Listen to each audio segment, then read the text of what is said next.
మీ ఎలాంటి వ్యాపార ప్రకటనలకైనా వెంటనే మా ఛానల్ సంప్రదించండి. అందరికి నమస్కారం, నేను శిరీష. ప్రస్తుతం మనతో పాటు ఉన్నారు ప్రముఖ ఆధ్యాత్మికవేత్త, జ్యోతిష్య వాస్తు పండితులు, లలితాదేవి ఉపాసకులు నానాజీ పట్నాయక్ గారు. గురుగారితో మాట్లాడదాం. నమస్కారం గురు. శ్రీమాత్రే నమః. గురుగారు, విశేషంగా మరి ఈ మార్చి మాసంలో నవగ్రహాల ప్రభావం 12 రాశులైన ధనుసు రాశి వారికి ఈ మాసం ఎలా ఉండబోతుందంటారు? ఎలాంటి జాగ్రత్తలు తీసుకోవచ్చు అంటారు? తప్పకుండా అమ్మ. ఈ మార్చి మాసంలో 3వ తేదీ మనకు గ్రహణం కూడా వస్తుంది. గ్రహణం యొక్క ప్రభావం మార్చిలో మనకి 3వ తేదీ ఏదైతుందో 9వ స్థానంలో ఉంటుంది.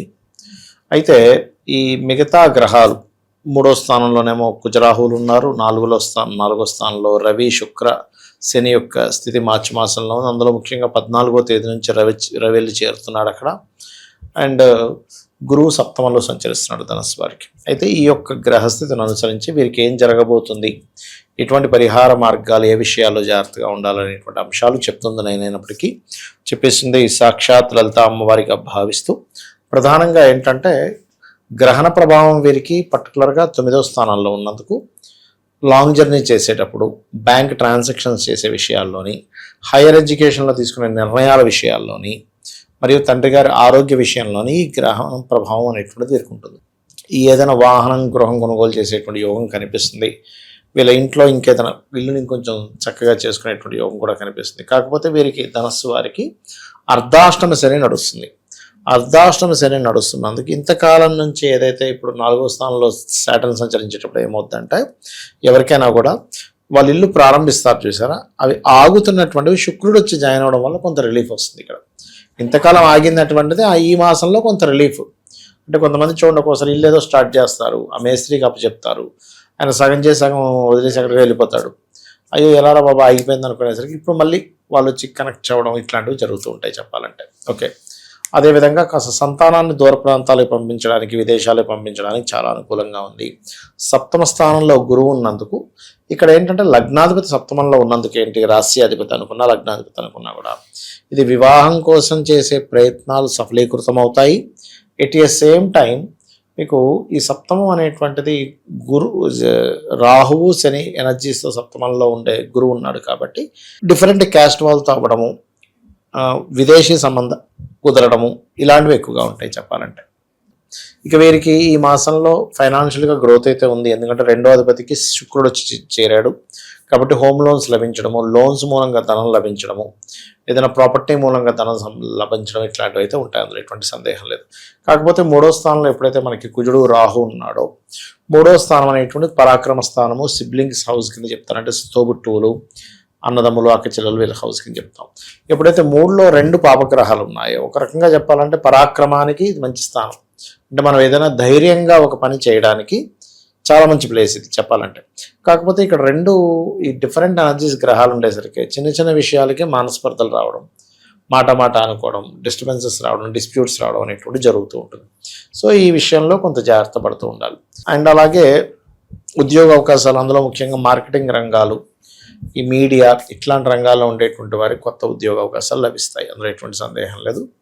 అండ్ ఇన్వెస్ట్మెంట్స్ చేసేటప్పుడు కూడా ఒక్కొక్కసారి మనం చూడండి, ఎవరో ఏదో ₹1,00,000 20,000 30,000 ఇస్తామంటే టపటప ఇన్వెస్ట్మెంట్ చేస్తాం, ముందు వెనక ఆలోచించకుండా.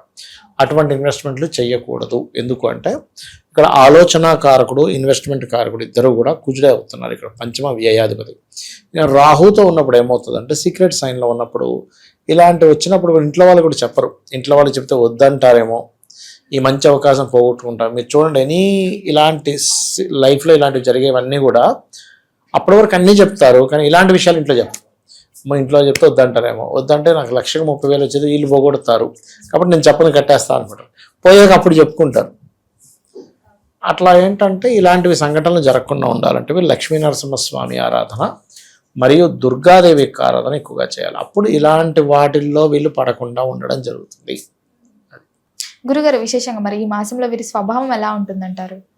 ఈ మాసంలో అని కాదు, సర్వసాధారణంగా ధనస్సు రాశి లేదా ధనస్సు లగ్నం వారికి ఒక గైడింగ్ నేచర్ పర్టికులర్గా ఉంటుందమ్మా. వీరికి గైడింగ్ నేచర్ 100% ఉంటుంది.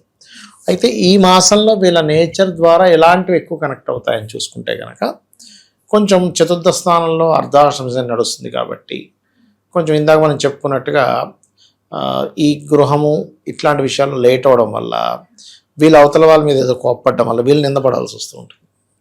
అయితే వీళ్ళు కోపపడ్డం అని, ఎందుకంటే ఒక పని అవ్వట్లేదు అనుకో మనకు సహజంగా కోపం వస్తుంది, రాకుండా ఎలా ఉంటుంది కదా. సో ఇక్కడ సప్తమ స్థానం వైపు వెళ్తున్నందుకు కొంచెం సామాజిక విషయాల్లో కొంచెం ఎక్కువ ఇంటరాక్ట్ అవుతూ ఉంటారు. జనరల్గా వీళ్ళ నేచర్ ఏమో గైడింగ్ నేచర్. ఎనీ ధనుర్లగ్న తీసుకుంటే 99% ఆఫ్ పీపుల్ గైడింగ్. మనం ఏదైనా మంచి చేయాలి, మంచి చెప్పాలి, ఎందుకంటే వీళ్ళకి భగవత్ సంకల్ప యోగం ఎక్కువగా ఉంటుంది. అంటే వీళ్ళ చేత భగవంతుడు కొన్ని సంకల్పాలు చేయిస్తుంటాడు. కాబట్టి న్యాచురల్ ధనస్సు అనేటువంటిది ఏదైతే ఉందో, గురువు సంబంధించిన రాశి ఏదైతే ఉందో, గురువుకు సంబంధించిన, అంటే గురువు అంటే ఏంటంటే దైవము మనం గైడ్ చేసేవాడు. కాబట్టి న్యాచురల్ 9th లార్డ్ కాబట్టి, న్యాచురల్ 9th హౌస్ సంబంధించిన ఇది కాబట్టి వీళ్ళలో ఈ లక్షణాలు పుష్కలంగా ఉంటాయి. కానీ 1% వాళ్ళకి ఎందుకు మిస్ అవుతుంది అంటే, వాళ్ళ జన్మజాతకంలో గురువు వెళ్ళి మనకి నీచ గ్రహాలతో కలవడము, రాహుతో కలవడం, గురుచండాల యోగం అంటాం. అప్పుడు ఏమైపోద్ది, మంచి కుటుంబంలో మంచి ఫ్యామిలీలో పుట్టినా కూడా ఈ ఒక్క వ్యక్తి యొక్క లక్షణాలు మారిపోతూ ఉంటాయి. బట్ 99% ఆఫ్ పీపుల్ మాత్రం మంచి గైడింగ్ నేచర్ అని చెప్పొచ్చు మనం వీరికి. గురుగారు, విశేషంగా మరి మార్చి మాసంలో ఉగాది అనే పర్వదినం కూడా వస్తుంది కదా, మరి ద్వాదశి రాశుల వారికి ఎలా ఉంటుందంటారు?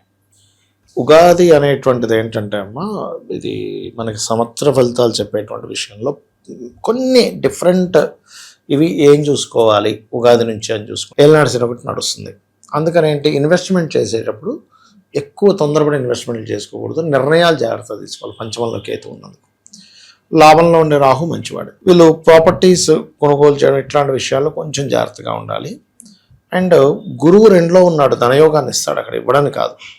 కాకపోతే ఇక్కడ ఏంటంటే ఈ 2వ స్థానంలో ఉండే గురువు ధనాన్ని అదేవిధంగా డబ్బులు ఇస్తాడు, డబ్బుల మూలంగా చిన్న కుటుంబ సభ్యుల మధ్య చిన్న డిస్ప్యూట్స్ ఇస్తూ ఉంటాడు.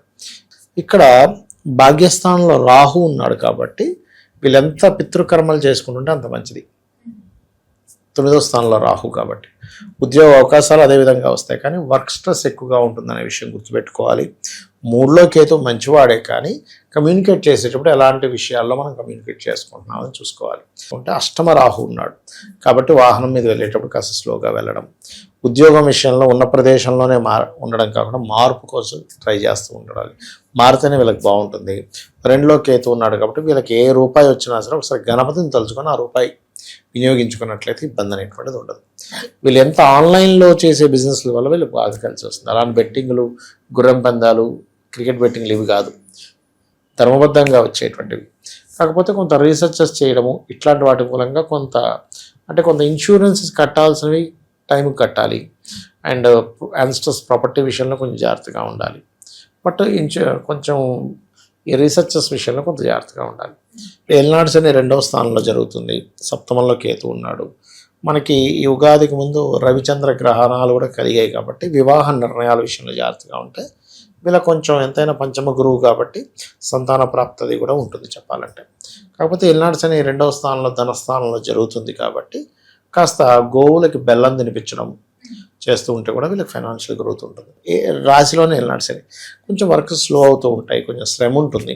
శ్రమ ఎక్కువగా ఉన్నా కానీ వీళ్ళకి జాబ్స్ విషయంలో అది ఎదుగుదల కూడా ఉంటుంది. కాకపోతే ఏంటంటే వీళ్ళకి ఇన్వెస్ట్మెంట్ చేసేటప్పుడు కాస్త చూస్ చేయాలి, పన్నెండులో కొంచెం రాహుతో ఉంటుంది కాబట్టి. కాకపోతే విదేశాలకు వెళ్ళాలనే ప్రయత్నం మాత్రం ఫలిస్తుంది వీరికి. గురుగారు, మొత్తం మీద ఈ మాసంలో ధనుసు రాశి వారికి ఎలా ఉండబోతుంది, ఎలాంటి జాగ్రత్తలు తీసుకోవాలి తెలియజేసినందుకు ధన్యవాదాలు. శ్రీమాత్రే నమః.